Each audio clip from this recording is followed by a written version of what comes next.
Seorang dokter nemuin cairan aneh dari benjolan di kaki seorang wanita, dan pas disuntik keluar cairan putih kayak susu. Parahnya cairan itu malah dikasih ke mulut anaknya buat dites rasa, dan ternyata itu beneran susu. Dokter heran kenapa ada ASI di dalam benjolan. Jadi 2 hari sebelumnya si ibu dan anak ini main panjat tebing, tapi ibunya mendadak lemes dan anaknya jatuh sampai patah tulang. Di rumah sakit dokter tahu ibu ini sering gonta-ganti pasangan, jadi dikira kena penyakit menular. Tapi setelah dites ternyata nggak ada yang cocok. Gejalanya makin aneh. Si ibu bilang nggak bisa lihat, padahal siang bolong. Lalu matanya mulai berdarah. Terus seluruh tubuhnya ikut berdarah juga. Pas mau bertulangnya buat tes, ternyata tulangnya keras banget sampai alat bor nggak bisa masuk dan malah keluar asap. Lewat X-ray ketahuan kalau semua tulangnya mengeras. Dokter curiga ini kanker payudara. Tapi anehnya si ibu udah pernah angkat 2 anggurnya buat mencegah penyakit itu karena ibunya dulu meninggal karena hal yang sama. Akhirnya si dokter curiga masih ada jaringan payudara yang tumbuh di bagian tubuh lain. Pas dikasih obat khusus, muncul benjolan di kaki, dan cairan itu yang tadi disuntik ke anaknya ternyata beneran ASI. Jadi penyebab semua penyakit itu adalah kanker payudara yang tumbuh di tempat yang gak biasa. Setelah ketahuan, si ibu langsung dapat perawatan dan kondisinya pun kini sudah membaik.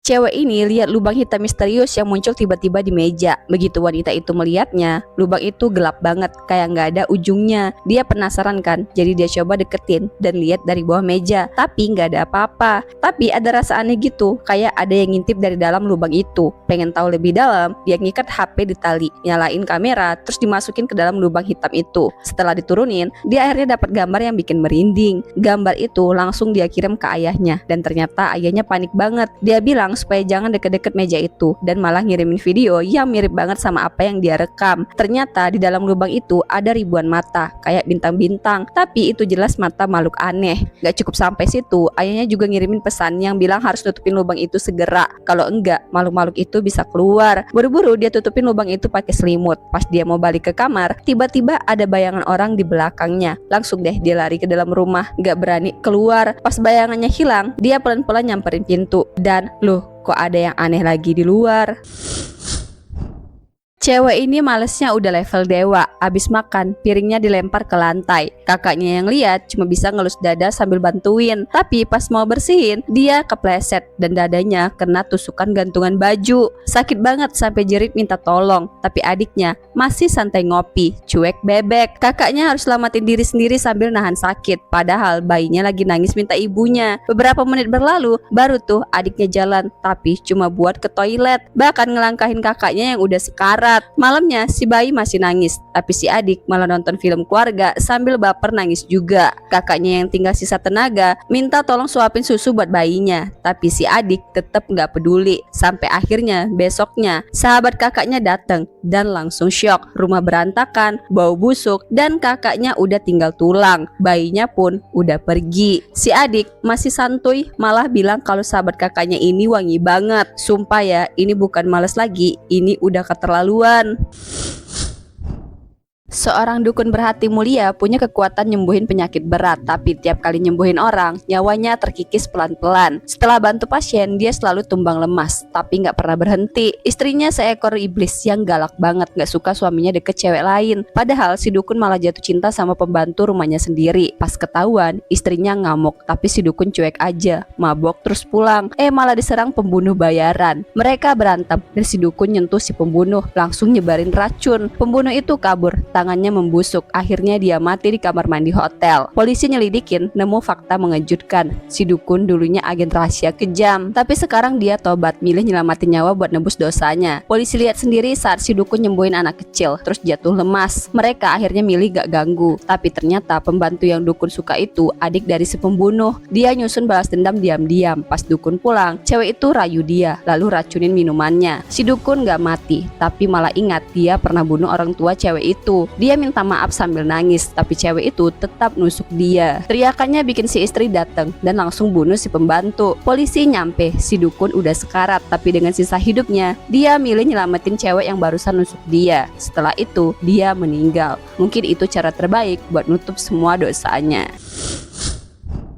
Seorang ibu baru aja turun dari mobil, nggak sadar rem tangan belum ditarik. Mobil pelan-pelan mundur, padahal di dalamnya masih ada dua anaknya. Si ibu panik, langsung lari balik. Malah mobilnya ngunci otomatis dan nggak bisa dibuka dari luar. Parahnya mobil itu udah hampir masuk ke jalan tol. Karena nggak bisa apa-apa, si ibu langsung telepon minta bantuan. Pas pemadam kebakaran datang, mobil udah berhenti di tengah jalan, tapi si ibu nggak kelihatan. Ternyata dia tahan mobilnya pakai badannya sendiri, biar nggak jalan terus. Semua orang salut sama keberaniannya, tapi si ibu cuma bilang buat cepet-cepet selamatin anaknya. Setelah mobil diangkat, si ibu berhasil diselamatin dan dibawa ke rumah sakit. Tapi drama belum selesai, suaminya datang dan si ibu langsung gemetar, minta tolong biar anaknya nggak dibawa. Ternyata suaminya tukang KDRT. Sayangnya si ibu belum pernah lapor dan mereka belum resmi cerai, jadi polisi nggak bisa ngapa-ngapain. Si suami maksa bawa anaknya sambil ngejek semua orang, tapi pas dia mukul kepala tim pemadam, polisi langsung dapat alasan buat tangkep dia. Si ibu di atas tanduk pun senyum lega, bangga sama si pemadam yang pintar nyari celah hukum.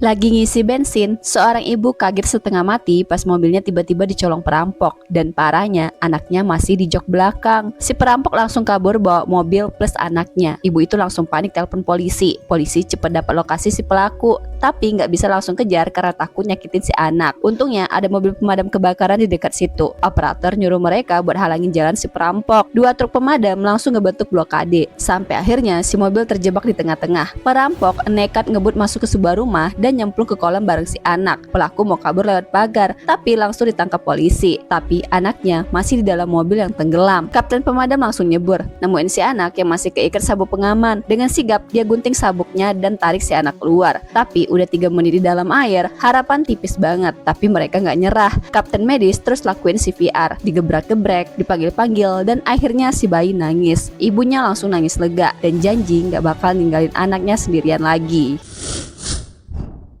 Cewek ini kerja di rumah sakit, lagi fotoin pasien buat kenang-kenangan. Tapi pas jepret, tiba-tiba ada pria misterius berdiri di belakang pasien. Pas nengok langsung, pria itu udah gak ada. Cewek ini kira HP-nya error, tapi besoknya pasien itu meninggal. Dia mulai curiga, jangan-jangan sosok tadi penyebabnya. Nggak lama ada anak kecil minta difotoin bareng kakeknya sebelum pulang. Si cewek ragu, takut sosok itu muncul lagi, tapi dia tetap fotoin. Awalnya aman, gak ada apa-apa. Tapi pas lihat hasil fotonya, pria misterius itu muncul lagi. Panik, dia cari info di internet. Ternyata banyak orang ngalamin hal serupa. Setiap kali sosok itu muncul di foto, orang yang difoto bakal meninggal. Mereka sebut sosok itu sebagai dead shadow alias bayangan maut. Si cewek buru-buru cek keadaan si anak kecil dan kakeknya. Kata teman kerjanya, kakeknya udah pulang, cuma anak kecilnya yang masih dirawat. Pas dicek, anak itu lagi tidur. Dia coba foto lagi buat mastiin aman, tapi pas HP digeser dikit, bayangan itu muncul lagi. Malamnya dia mutusin nemenin si anak tidur, tapi di tengah malam anak itu hilang. Dia cari dan nemuin anak itu di depan toilet. Pas mau ajak balik, dia dengar suara langkah di lorong. Pas dia balik badan, sepi. Tapi begitu dia buka kamera, kaget sosok itu muncul. Besoknya rumah cewek itu mulai aneh. Lampu kelap-kelip sendiri. Pas dia nengok ke belakang, dead shadow itu ternyata udah berdiri di situ. Dan malam itu juga, si cewek akhirnya jadi korban selanjutnya.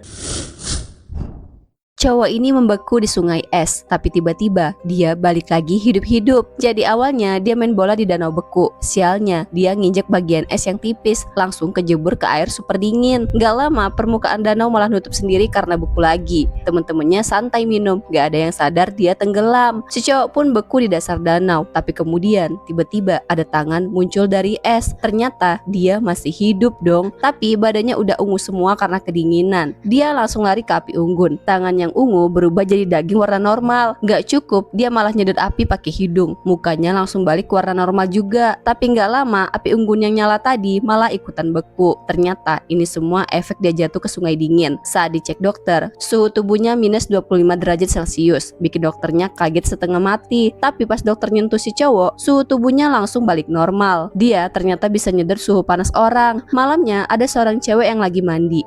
Pas buka keran, dia lihat ada bayangan orang di luar jendela. Pas dibuka, kaget, itu si cowok yang udah jadi manusia es.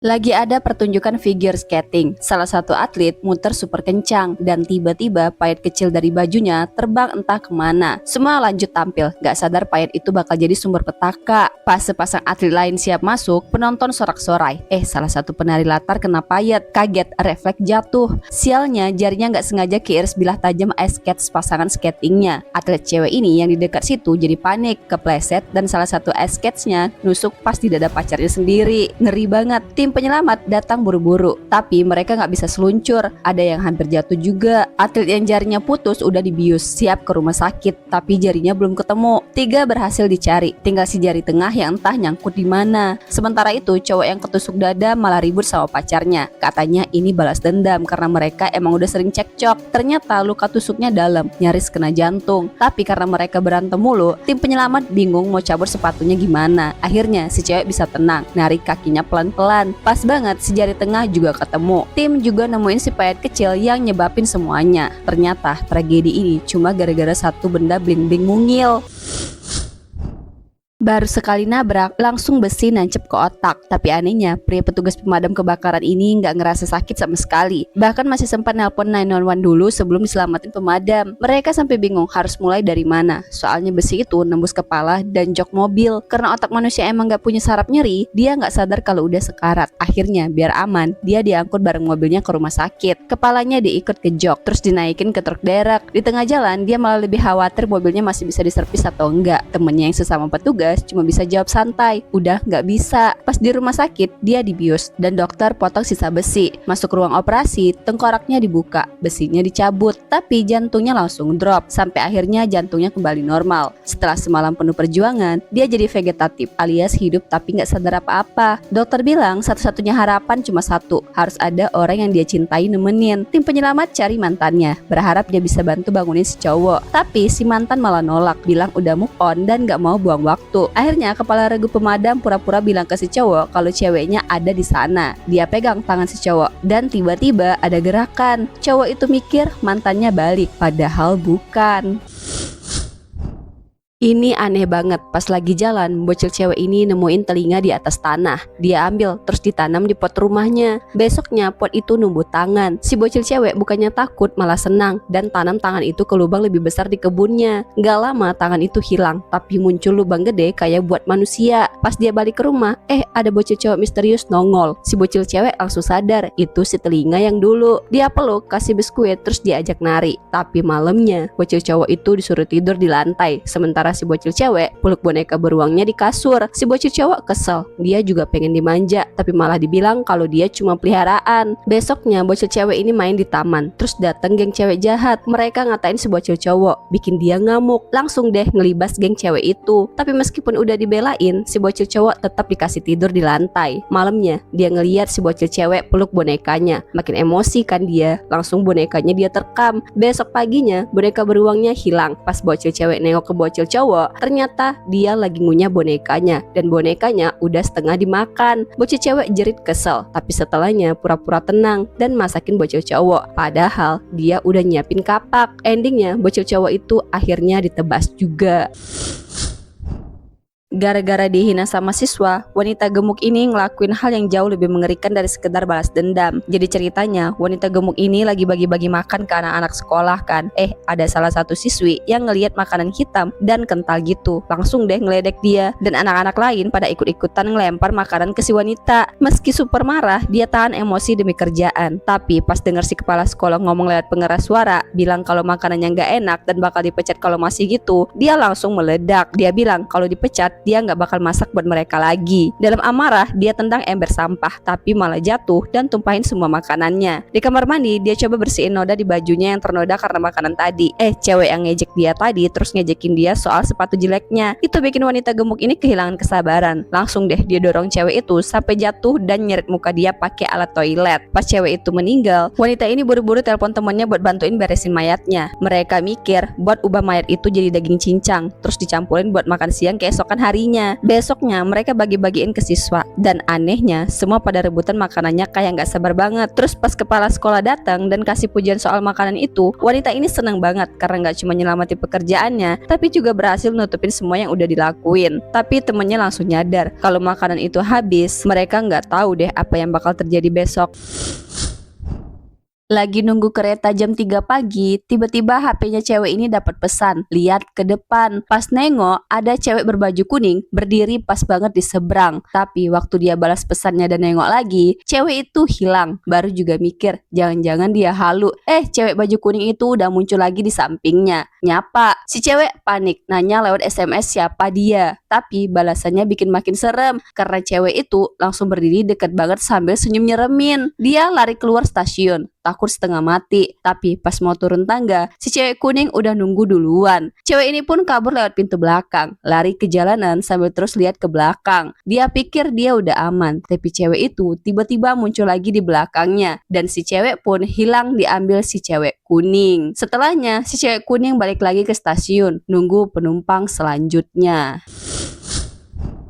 Cewek ini baru pindah ke rumah baru dan mulai live tengah malam. Pas lagi live, boneka di belakangnya jatuh. Netizen langsung spam chat suruh dia lihat ke belakang. Dan bener aja, bonekanya udah di lantai. Tapi dia santai, malah bilang kebetulan doang. Gak lama, netizen lagi-lagi bilang bukunya mau jatuh. Cewek ini mulai parno, dan bener aja, bukunya jatuh juga. Dia makin takut, apalagi pas tiba-tiba ada suara keras dari luar kamar. Netizen panik, nyuruh dia cabut dari rumah itu. Tapi ceweknya malah ketawa dan nutup live.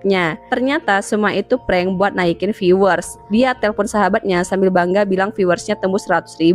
Tapi dia nggak sadar kameranya belum mati. Semua ekspresi aslinya ke capture dan rame di kolom komentar. Dia ambil HP buat selfie, tapi tiba-tiba muncul banyak deteksi wajah di layar, padahal dia sendirian. Dan dari situlah malam itu jadi beneran horor. Tiba-tiba ada yang nyekek lehernya dari belakang dan mukanya dibanting ke meja berkali-kali. Kamera nunjukin ada seseorang yang mukanya persis sama kayak dia sendiri, lagi ngebunuh dia. Setelah itu, kembarannya duduk di depan kamera, rapiin makeup, dan live-nya lanjut lagi. Tapi sekarang, yang di depan kamera udah bukan dia yang asli.